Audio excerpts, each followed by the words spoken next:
काम बताइए, वो कोई रोड हो या किसी को कोई नौकरी दी हो या कोई स्कूल को अपग्रेड किया हो, एक प्राइमरी स्कूल जो लोग नहीं दे सकते हैं, एक आंगनवाड़ी सेंटर जो लोग नहीं खोल सकते हैं, एक नया हेल्थ सेंटर जो लोग नहीं दे सकते हैं, वो ये बात करें कि हमने कॉलेज दिया, शर्म आता है इस बात। ये तो पहला कैंडिडेट है तारिक हुसैन कीन साहब, जो कि इलेक्शन हारने के बाद पूरी इंदरवाल में घूम रहा है और गली गली का जायज़ा ले रहा है। देखो, परसों ये हमारे साथ रमन भी पहुंचा, हमारे साथ ये त्रहकल भी आया, चंपल में आया, हर जगह जा रहा है, छात्रों में पहुंचा और आज 10-15 दिन से हमारे साथ सेक्रेटरीट में घूम रहा है, हर ऑफिस में आ रहा है कि कहीं मेरे लोगों को अड़चन तो नहीं आ रही है। मैं तो लोगों से भी यही गुजारिश करूंगा कि हमें आने वाले वक्त में कि इंसाफ की भरपूर मदद करनी है और हमें ऐसा ही कैंडिडेट जो होगा वहां से जीत कर आना चाहिए। आप देख रहे हैं न्यूज़ सैर इंडिया और मैं हूं अरफाज अमडैंग। कुछ दिन पहले आपको एक प्रेस कॉन्फ्रेंस के माध्यम से बीजेपी के नेताओं ने जो है इंदरवाल कॉन्स्टिट्यूंसी की डेवलपमेंट गिनवाई थी। वहीं अब इंदरवाल कॉन्स्टिट्यूंसी की बात अगर हम करें तो कांग्रेस के नेता भी वहां से जाग उठे हैं और इंदरवाल का जो डेवलपमेंट का ठीकरा है वो कांग्रेस के जो बड़े नेता हैं उनके सर जो है उसका सहरा बांध रहे हैं। अब इंदरवाल कॉन्स्टिट्यूंसी में कहीं ना कहीं जो है बीजेपी वर्सेस कांग्रेस हो रहा है। तो एक वीडियो काफ़ी ज़्यादा वायरल हो रहा है, उस पर हमारे साथ बातचीत करने के लिए मौजूद हैं बीजेपी सीनियर नेता सफदर हुसैन वानी जी।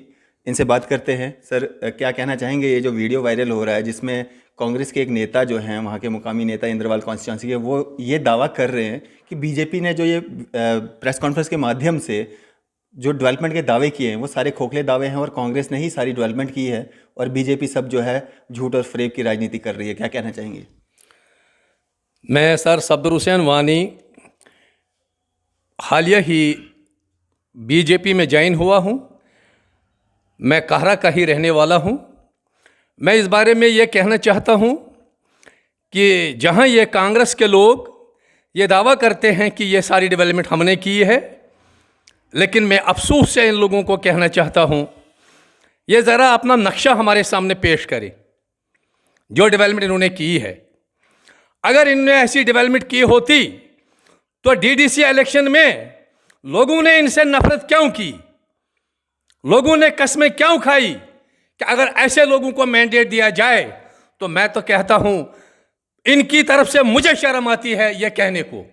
इनको ऐसा अल्फाज नहीं कहना चाहिए कि ये स्कूल और रोड्स गिनते हैं और कहरा जाई की बात करते हैं। क्या उस वक्त अटल बिहारी वाजपेयी जी की सरकार थी दिल्ली में, मरकज में, और उन्हीं लोगों ने ये प्रोजेक्ट सैंक्शन किए थे। तो आज ये कहते ये कांग्रेस का काम है। अगर मैं कांग्रेस के काम गिनते रहूं, पहले ये देखें इन्होंने कई रोडों के ऐलानात किए जो कि इस वक्त सिर्फ 10-10 मीटर पे एलएनटी ने काम किया है।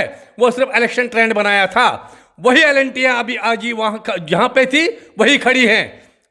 अब वो लोग जिनकी वो एलएनटियां थी वो भी परेशान हाल हैं कि भाई ये रोड कहीं सैंक्शन नहीं है, इसका प्रोजेक्ट नहीं है, ऐलान हुआ है। कहीं मिडिल स्कूलों का ऐलान इन लोगों ने किया कि यह हाई स्कूल है, कहीं हाई स्कूलों को कहा यह 10+2 है। लेकिन मुझे अफसोस से कहना पड़ता है, पहले मैं इनको कहूंगा बासरी टू हानो रोड या क्या कहते हैं बासरी टू चालर रोड, सिर्फ इलेक्शन के लिए इन्होंने एलएनटी लगाई, ठाठी से एक ठेकेदार को लाया वो इलेक्शन जीतने के लिए। लेकिन आज वही रोड, उसका प्रोजेक्ट हमारे साथ तारिक हुसैन कीन साहब परसों आए, हमारे डीडीसी मेंबर जो वहां से इलेक्शन लड़ रहे थे वैष्णव परिहार जी आए, उन्होंने वो दोबारा उनका वो प्रोजेक्ट सैंक्शन करवाया, उसकी डीपीआर बना के उसकी गवाह यहाँ की गवर्नमेंट है, डीसी साहब डोडा है, चीफ इंजीनियर है, वो रोड आज हमने दोबारा सैंक्शन करवाया।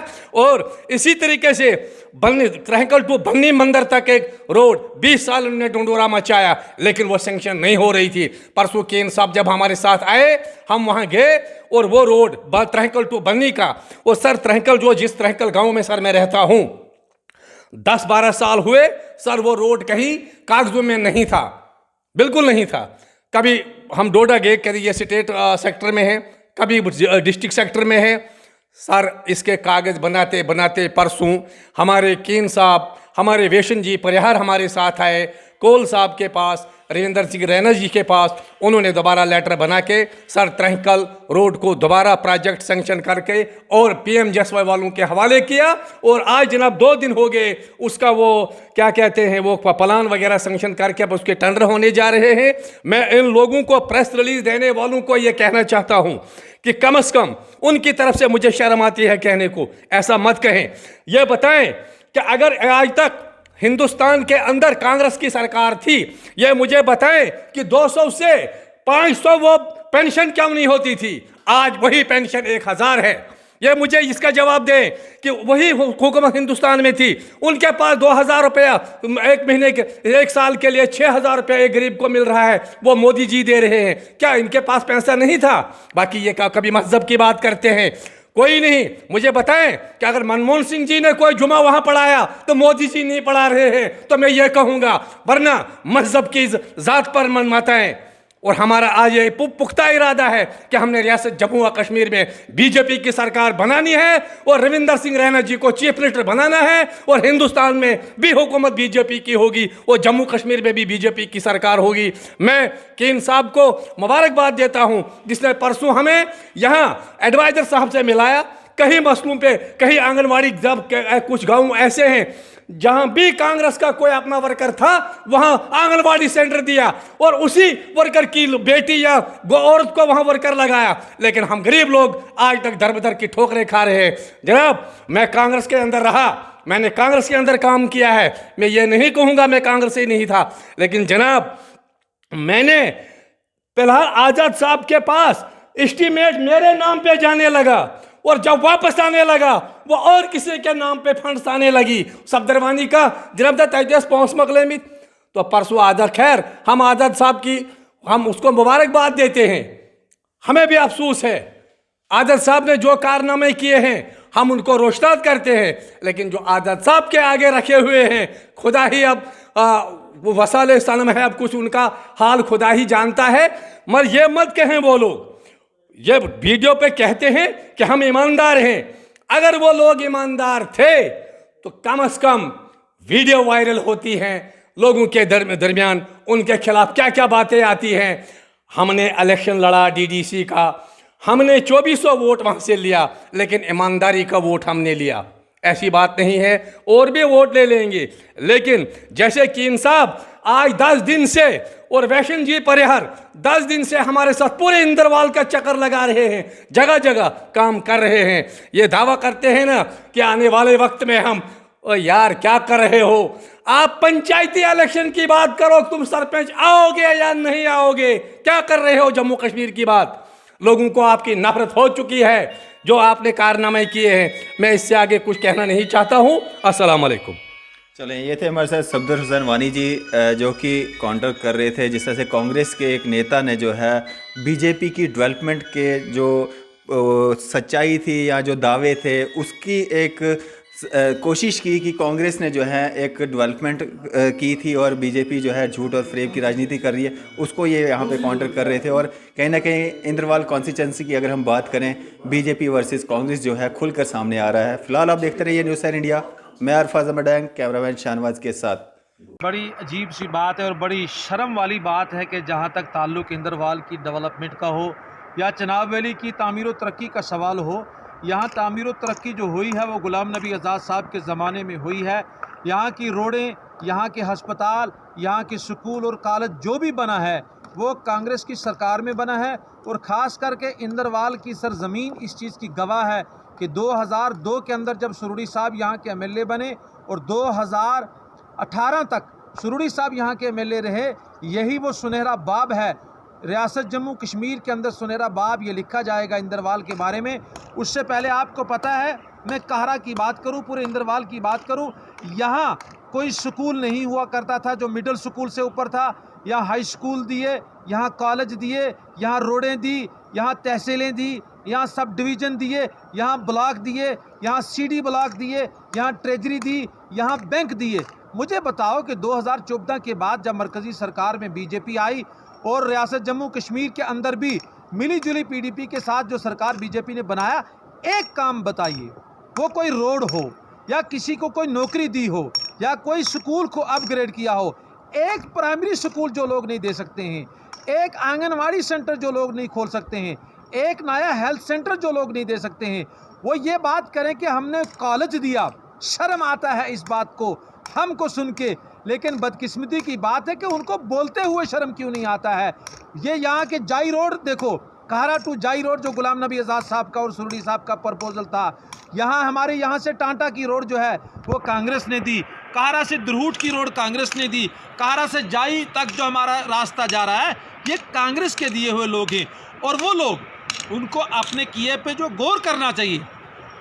2014 से लेकर जो उन लोगों ने जो भी इंदरवाल के अंदर इलेक्शन लड़ा सब हारे हैं, चाहे वो बीडीसी हो, डीडीसी हो, पंचायत का इलेक्शन हो या असेंबली का इलेक्शन हो। और असेंबली के इलेक्शनों के अलावा पार्लियामेंट के जितने भी इलेक्शन उन्होंने लड़े, भले ही भारतीय जनता पार्टी ने जो है उधमपुर पार्लिमानी हल्का जीता हो, लेकिन रियासत जम्मू कश्मीर के अंदर पहली कॉन्स्टिट्यूंसी इंदरवाल की है जहां सबसे ज़्यादा वोट जो है कांग्रेस को 2014 में भी मिले और 2019 में भी मिले। ये इंदरवाल है, ये सरजमीन जो है सुरुड़ी साहब ने बेहतरीन किस्म से जो है यहाँ सवारी हुई है।